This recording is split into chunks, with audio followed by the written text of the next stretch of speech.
Hello student, welcome to my channel Edoholic. मैं मुकेश कुमार, स्वागत है आपके अपने चैनल एडोहॉलिक में। आज हम लोग बात करेंगे क्लास 10 एक्सरसाइज 8.1 ट्रिगोनोमेट्री।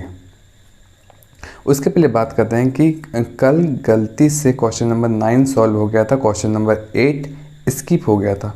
आज हम लोग पहले क्वेश्चन नंबर 8 को डिस्कस करेंगे, फिर क्वेश्चन नंबर 10 पे बात करेंगे।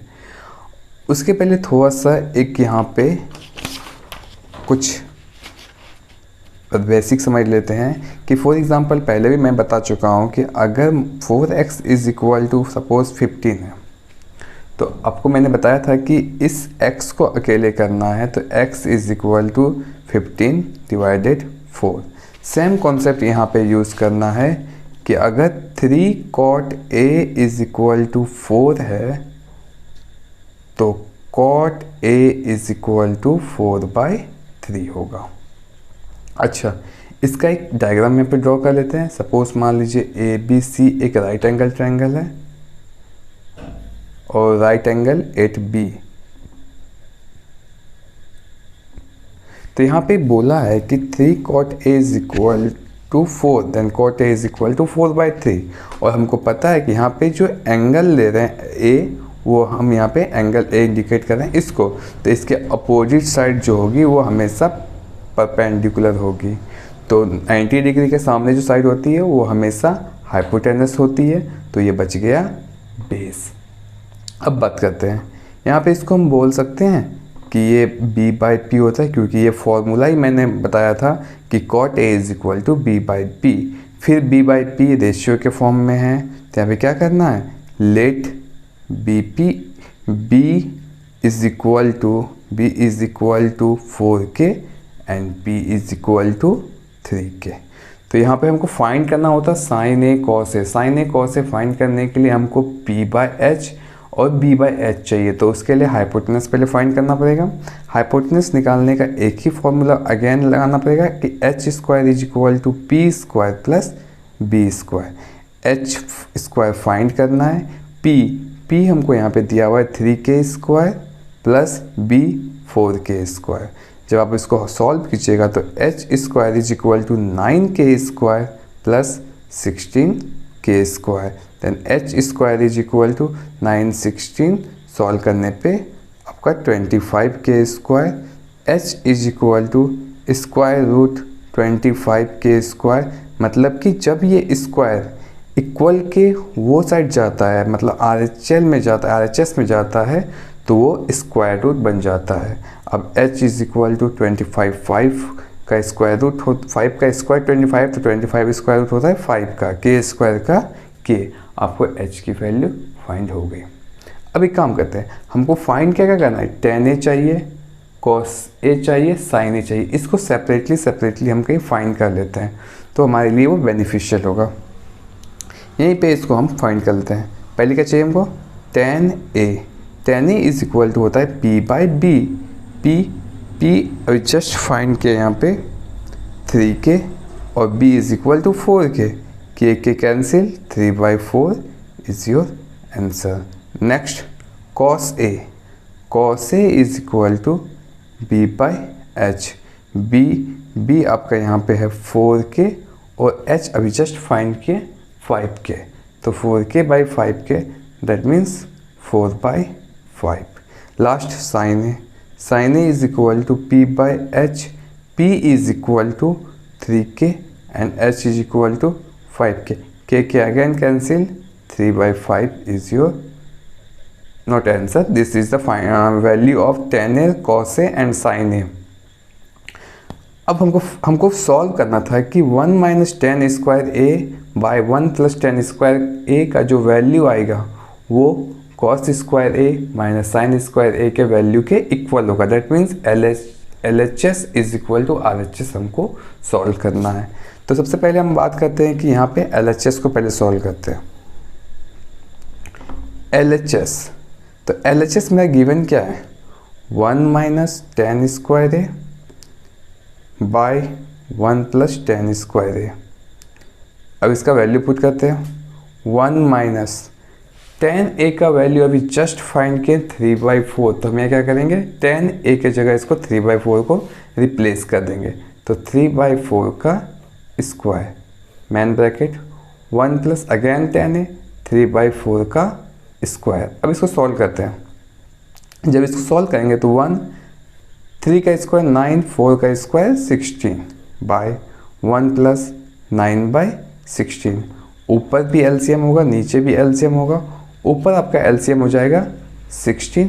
जब 1 से 16 को डिवाइड कीजिएगा तो आपका वैल्यू 16 आएगा। फिर जो वैल्यू आता है उसको नुमरेटर में 1 है उसको मल्टीप्लाई करते हैं तो 16 मल्टीप्लाई 1 16 माइनस 16 से 16 को डिवाइड करेंगे 1 1 multiply 9 9 man bracket again LCM is 16। 1 से 16 को डिवाइड करेंगे 16 16 मल्टीप्लाई 1 16 प्लस 16 से 16 को 1 टाइम्स में 1 मल्टीप्लाई 9 9। अब इसको सॉल्व करते हैं तो हम देखते हैं कि 16 में से 9 जाने पे 7 बचता है by 16 by 16 plus 9 is equal to 25 by 16। आपको एक रफ में समझा देता हूँ कि जब भी ये फॉर्मेट बने कि a by B main bracket c by D, तो क्या करना होता है a बाई बी को नोट डाउन करेंगे। ये जो main bracket that means divide में इसको मल्टीप्लाई में जैसे चेंज करते हैं तो नीचे का जो फ्रैक्शन है दैट मीन्स जो सी डी है c बाई डी इसको क्या कहते हैं प्लग देते हैं दैट मीन्स डी बाई सी।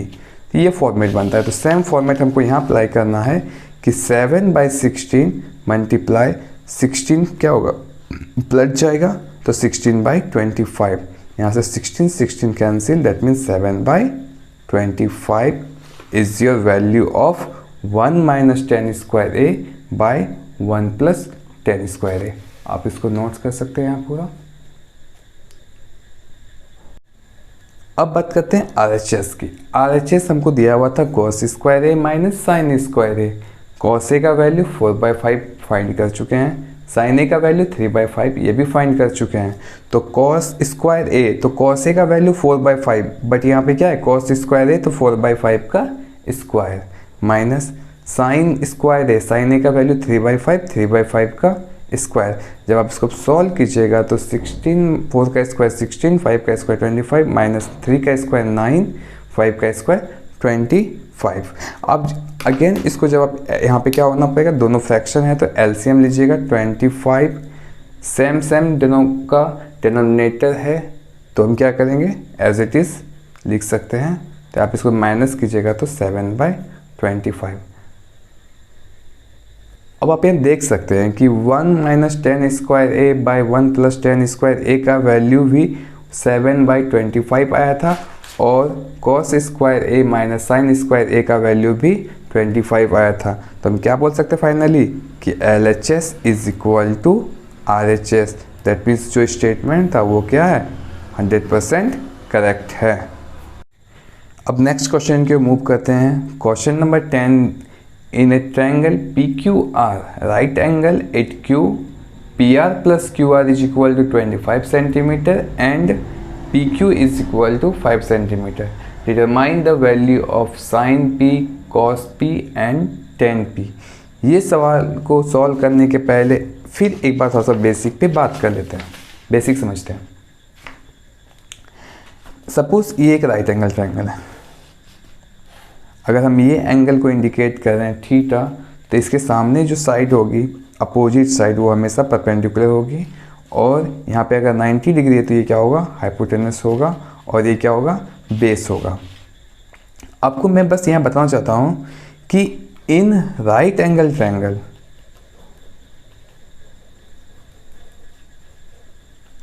जो हाइपोटेनस जो साइड होती है वो सबसे लॉन्गेस्ट होती है। Longest side is hypotenuse. बस आपको ये बात याद रखना है कि राइट एंगल ट्रायंगल में सबसे लॉन्गेस्ट साइड हमेशा क्या होती है हाइपोटेनस ही होती है। ठीक है, अब आते हैं ये क्वेश्चन में। पहले इसका एक फिगर ड्रॉ कर लेते हैं कि ट्रायंगल PQR, तो PQR एक डायग्राम ड्रॉ कर लिया। Right angle at Q that means जहाँ राइट एंगल होगा वहाँ पे Q लिखना है। ये हो गया P हो गया, ये Q हो गया, ये आर हो गया। आगे पढ़ते हैं, P R plus Q are, P R plus Q are मतलब ये साइड और ये साइड का सम करने पे वैल्यू दिया हुआ है 25। आगे पी क्यू का वैल्यू 5 सेंटीमीटर, पी क्यू मेरा यहाँ पे है और ये कितना दिया हुआ है 5 सेंटीमीटर दिया हुआ है। दैट मीन्स ये क्वेश्चन में तीनों साइड सेपरेटली नहीं दिया हुआ है, सिर्फ पी क्यू का वैल्यू दिया हुआ है सेपरेटली और P R plus Q are का वैल्यू दोनों कंबाइन करके 25 दिया हुआ है। तो ये सवाल लोग कैसे डील करेंगे? तो आपको मैंने अभी क्या बताया कि जो हाइपोटेनस जो साइड होती है वो क्या होती है, सबसे लॉन्गेस्ट होती है। अगर हम ये दोनों में कंपेयर करें तो हाइपोटेनस क्या होगी, सबसे लॉन्गेस्ट होगी। तो अब छोटी कौन होगी, ये वाली साइड होगी। दैट मीन्स क्यू आर जो होगी वो छोटी साइड होगी as compare to P R. यहाँ पे हम लिख सकते हैं कि P R is the longest side of triangle P Q R. तो यहाँ पे बोल सकते हैं कि P R is greater than Q R. Clear? अब बात करते हैं, क्वेश्चन में गिवन है कि पी क्यू का वैल्यू दिया हुआ है 5 centimetre and P R plus Q are का वैल्यू दिया हुआ है 25 सेंटीमीटर। एक काम करते हैं, सपोज मान लीजिए इन दोनों में छोटा कौन है, क्यू आर है। तो क्यू आर को अगर हम x मान लें, क्यू आर को अगर हम x मान लें तो पी आर क्या हो जाएगा 20। लेट ही कर लेते हैं कि लेट जो सबसे स्मॉलेस्ट साइड, इन दोनों में स्मॉलेस्ट कौन हो गया, ये जो हाइपोटेनस होगी वो सबसे लॉन्गेस्ट होगी। तो क्यू आर क्या होगा, स्मॉलेस्ट साइड होगा और इसका वैल्यू हमको पता है, तो इसको कुछ करना नहीं है, बस इसी दोनों में हमको देखना है कि छोटी साइड कौन होगी, स्मॉल साइड क्यू आर होगी। तो क्यू आर को क्या मान लेंगे, x मान लेंगे। Let Q R is equal to X. Clear? अब हमको पता है कि P R plus Q R is equal to 25 है, P R plus Q R is equal to 25 है। तो पी आर को एज इट इज रहने दीजिए, क्यू आर के जगह हम लेट क्या किए हैं, एक्स लेट किए हैं और ये 25 हो गया। तो P R is equal to क्या हो जाएगा 25 माइनस एक्स। अब देखिए सबको x के फॉर्म में ले आए, क्यू आर को भी x के फॉर्म में ले आए, तो पी आर भी ऑटोमेटिक क्या हो गया, x के फॉर्म में आ गया। और ये हमको वैल्यू पता है तो ऑटोमेटिक क्या हो गया कि यहाँ पे अब एक ही वेरिएबल रहा और वो x। अगर x को निकाल लें तो तीनों साइड क्या हो जाएगा, पता चल जाएगा। तो तीनों साइड निकालने के लिए यहाँ पे क्वेश्चन में बोल दिया है कि पी क्यू आर क्या है, राइट एंगल ट्रायंगल है। तो हम इसको लिख लेते हैं, in triangle P Q R right angle कहाँ पे है, Q is equal to 90 degree. इसको शॉर्ट में लिख सकते हैं, right angle at 90 degree at Q या angle Q is equal to 90 degree. Again फिर क्या बोलेंगे कि हाइपोटेनस 90 डिग्री के सामने जो साइड होती है वो hypotenuse, that means P R का square is equal to P Q square plus Q R square. ये कहाँ से आया, फ्रॉम पाइथागोरस थ्योरम। अब इसको सॉल्व करते हैं। पी आर का वैल्यू हम अभी जस्ट फाइंड किया 25 माइनस एक्स, इसको यहाँ पे नोट डाउन कर देंगे। और पी क्यू का वैल्यू हम गिवन था सवाल में 5 का स्क्वायर, और क्यू आर का वैल्यू एक्स का स्क्वायर।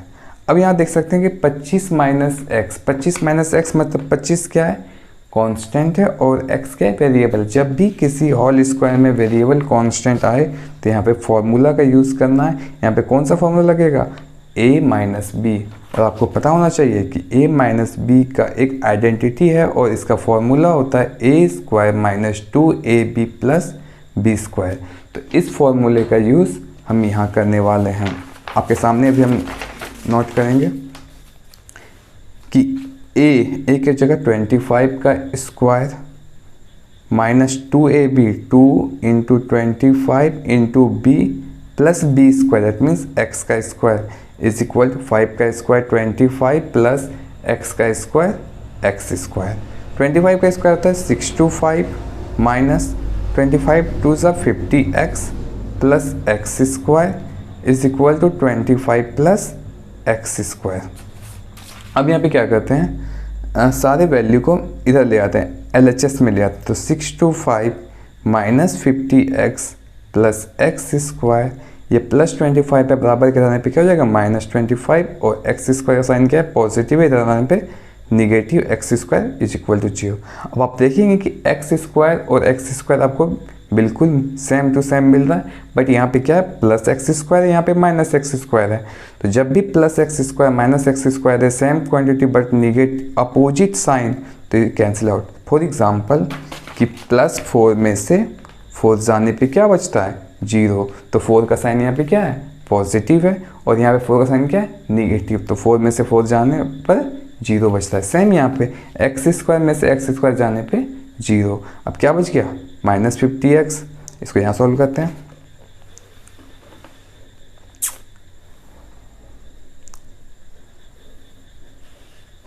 -50x माइनस, और यहाँ पे 625 का साइन पॉजिटिव है, 25 का साइन निगेटिव है, तो पॉजिटिव निगेटिव निगेटिव, तो 625 में से 25 गया 600, क्या पॉजिटिव 600, क्योंकि यहाँ पे क्या है 625 का साइन क्या है ग्रेटर है, तो जिसका साइन ग्रेटर होगा उसी का साइन यूज़ करना, जिसका वैल्यू ग्रेटर होगा उसी का साइन यूज़ करना है। तो यहाँ पे क्या हो जाएगा पॉजिटिव 600 इज इक्वल टू 0।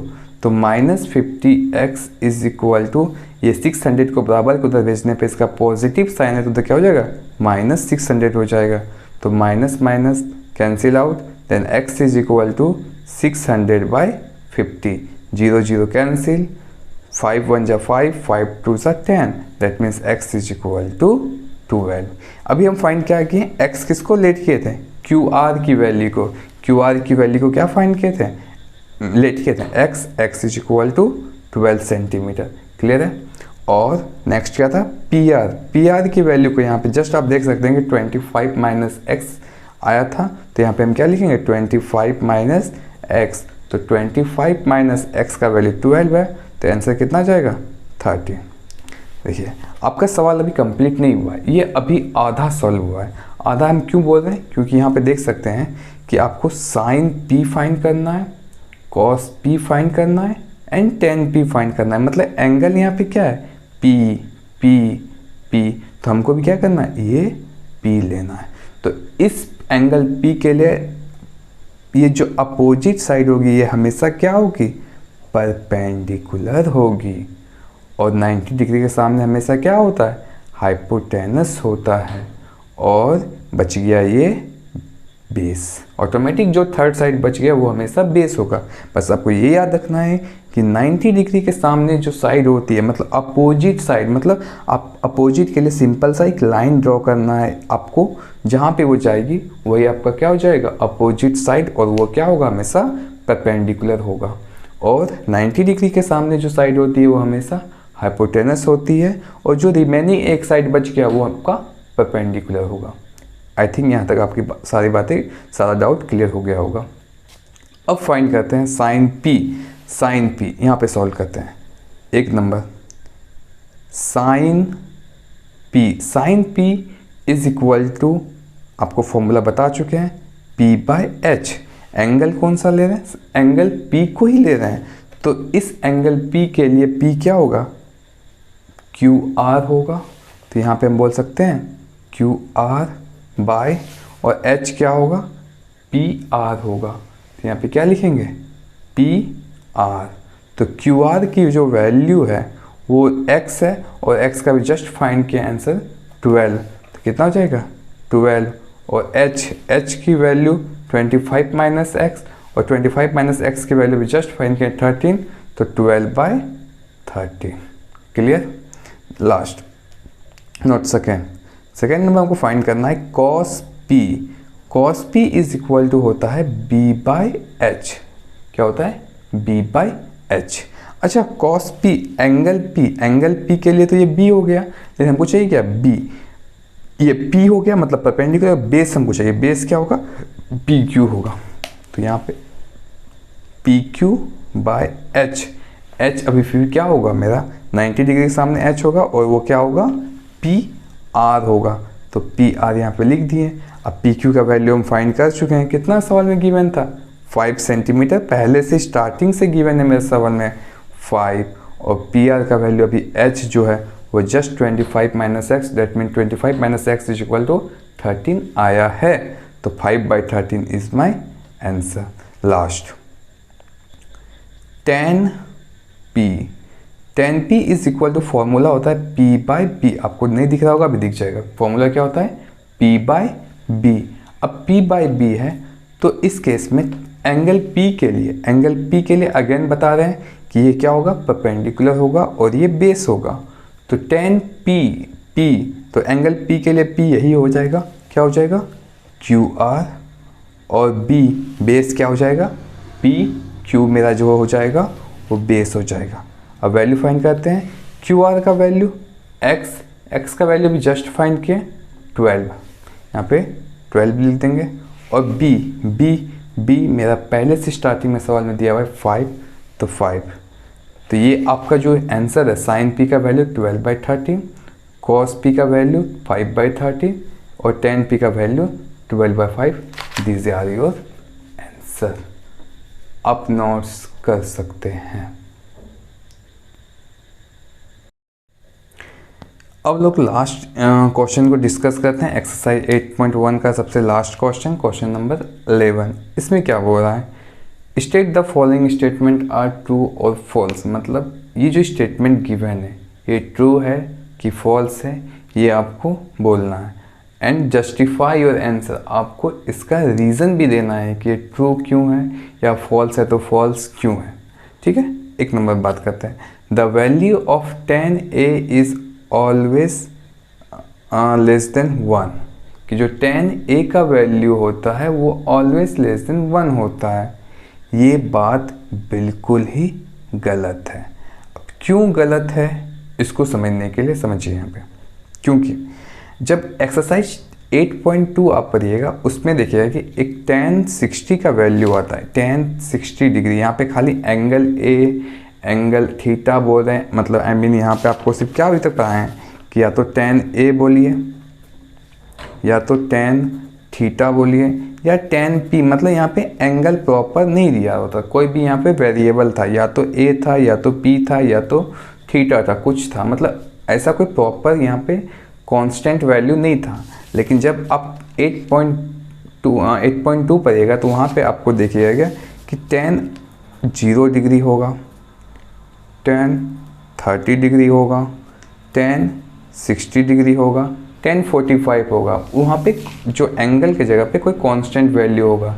तो उसी तरह आपको एक वहाँ 8.2 का आपको बता दें कि tan 60 का जो वैल्यू होता है वो आपको याद करना होगा √3 होता है। tan 60 का वैल्यू कितना होता है, √3 होता है। और आपको पता होना चाहिए कि √3 का जो वैल्यू होता है वो 1.732 होता है। ठीक है, तो जब यहाँ पे सवाल में क्या बोला कि the value of tan a is always less than 1, क्या ये पॉसिबल है? √3 तो खुद ऑटोमेटिक 1 से ज़्यादा हो गया। आप यहाँ पे लिख सकते हैं कि √3 का वैल्यू क्या होता है, 1.732 होता है।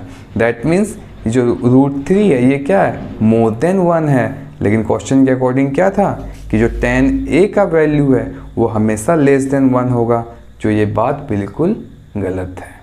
क्लियर है? आई होप आप लोग को ये बातें क्लियर हो गई होगी। क्वेश्चन नंबर 2 जो बात करते हैं कि sec a is equal to 12/5 for some angle a। ये बात समझते हैं। फॉर एग्जांपल मान लीजिए कि ये कोई राइट एंगल ट्रायंगल है, ये a है, ये b है और ये c है, और angle 90 degree angle vertex b पे है। अब बताइए कि अगर यहाँ पे राइट एंगल है तो ये क्या होगा, हाइपोटेनस होगा। इसमें तो कोई प्रॉब्लम नहीं होगा। अगर ये एंगल दे रहे हैं तो इसके क्या होगा, ये परपेंडिकुलर होगा और ये क्या होगा, बेस होगा। आई होप इतनी बातें क्लियर होगी। अब बात करते हैं क्वेश्चन में क्या दिया था, sec a is equal to 12/5। sec a is equal to 12/5। अच्छा, sec a का जो फॉर्मूला होता है h/b होता है। और अभी आपको जस्ट इसके पहले वाले सवाल में बताया था कि जो h होती है वो हमेशा लॉन्गेस्ट साइड होती है किसी भी राइट एंगल ट्रायंगल की। तो ये बात सही हो सकता है कि ये जो 12 है मतलब h जो है वो क्या होगा, ग्रेटर देन b हो सकता सकता है, हो सकता नहीं, होता ही है कि जो हाइपोटेनस होती है वो हमेशा क्या होती है, ग्रेटर होती है बेस से। और यहाँ पे वही दिखा रहा है कि ऊपर में क्या होता है h/b, और h का वैल्यू 12 है और b का वैल्यू कितना है 5 है। तो ये बात सही है कि sec a में क्या होता है h, जो h/b इसका फॉर्मूला होता है, और h हमको पता है कि किसी भी राइट एंगल ट्रायंगल सबसे क्या होती है, लॉन्गेस्ट साइड होती है। तो h हमेशा क्या होगी, ग्रेटर देन बेस होगी। तो यहाँ पे यही बोला है, तो ये बिल्कुल क्या है, ट्रू है, सेकेंड नंबर। तो आपको यहाँ पे लिख सकते हैं कि sec a is equal to h/b and we know that h is always greater than b। ये आपका सेकेंड नंबर का सॉल्यूशन हो गया। अब बात करते हैं थर्ड नंबर में कि cos a is the abbreviation used for the cosecant of angle a। मतलब cos a जो हम सबसे स्टार्टिंग में आपको मैंने जस्ट बताया था कि साइन ए को, इसका actual name sine A, SINE, sine, angle of sine A बताए थे। कॉस ए को कोसाइन ए बोले थे, और टेन ए को टेंजेंट ए, और कॉट ए को को टेंजेंट ए, सेक ए को second A, and cosec and को उल्टा लिख दिए, कोसेक ए को कोसेक एंड ए। तो अब देखिएगा यहाँ पे सवाल में क्या बोलता है कि कॉस ए को हम बोलते थे कोसेक एंड ए। ये बात तो बिल्कुल गलत है।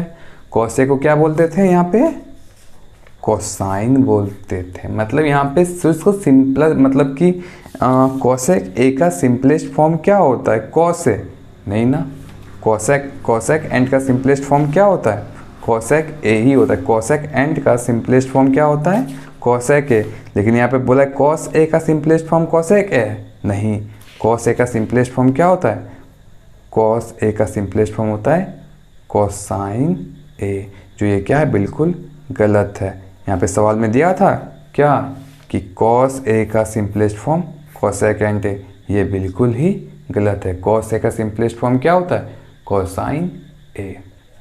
अच्छा, 4 नंबर, कॉट ए जो है is the product of cot and A. मतलब कॉट और ए का प्रोडक्ट कॉट ए होता है, ये बिल्कुल ही गलत है, बिल्कुल गलत है। कॉट ए जो है ये एक सिंगल प्रोडक्ट है। सिंगल मतलब सिंगल टर्म है, सिंगल टर्म है। कॉट ए क्या है, एक सिंगल टर्म है। बट यहाँ पे क्या बोल रहा है कि कॉट मल्टीप्लाई ए करने पे कॉट ए आता है, ऐसा कुछ नहीं है। आपको यहाँ लिखना है cot a is single, not product of cot and a. I hope इतनी बातें क्लियर होगी। लास्ट नंबर दिया हुआ है कि साइन थीटा का वैल्यू कितना होता है, 4/3। एक काम करते हैं, आपको एक बात यहाँ पे जानना होगा, मेरा पेज तो ख़त्म हो गया है, फिर भी देख लीजिए कि साइन थीटा का वैल्यू हमेशा आपको याद रखना है कि साइन थीटा का जो वैल्यू होता है, साइन थीटा का वैल्यू जो होता है वो हमेशा -1 और 1 के इक्वल या तो बीच में होता है। मतलब क्या है कि इसका जो कहानी शुरू होगा -1 में और ख़त्म कहाँ पे होगा, 1 में। इसी के बीच में हमेशा वैल्यू आएगा, ना तो -1 से छोटा होगा ना तो 1 से बड़ा होगा।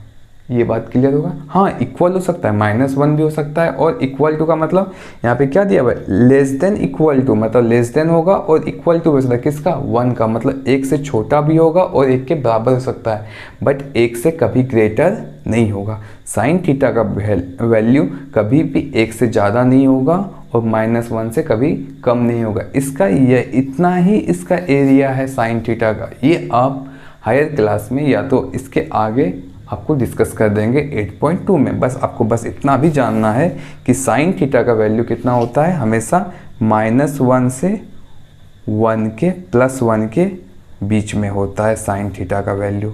अच्छा, एक काम करते हैं, साइन थीटा का वैल्यू कितना दिया हुआ है, 4/3। जब आप 4/3 को सॉल्व कीजिएगा तो 4/3 का आई थिंक वैल्यू आएगा, 3 से 4 को डिवाइड कीजिएगा 1 टाइम्स में, 3 कैंसिल आउट, डेसिमल 0, 3 3 जा 9, 3 अगेन ये चलते जाएगा 1.333। तो क्या ये 1 से ज़्यादा नहीं हुआ? 4/3 का वैल्यू कितना आ गया? 1.33। लेकिन इसका कहना क्या है कि साइन थीटा का जो वैल्यू होता है हमेशा -1 और 1 के बीच ही होता है, लेकिन इसका वैल्यू कितना आ रहा है? 1 से ज़्यादा हो रहा है। दैट मीन्स ये क्या होगा? फॉल्स होगा। और फॉल्स लिखने के बाद ये आपको रीज़न दे देना है। आई होप ये सारी बातें आपको क्लियर हो गया होगा। अगर अभी भी डाउट है तो आप कमेंट सेक्शन में आप मुझे फिर से पूछ सकते हैं। चलिए, अगर वीडियो आपको पसंद आई होगी तो लाइक शेयर सब्सक्राइब तो कर ही दीजिए। Thank you. कल की क्लासेस इम्पोर्टेंट है, सब कोई कल की क्लास को ज़रूर अटेंड करें। जय हिंद।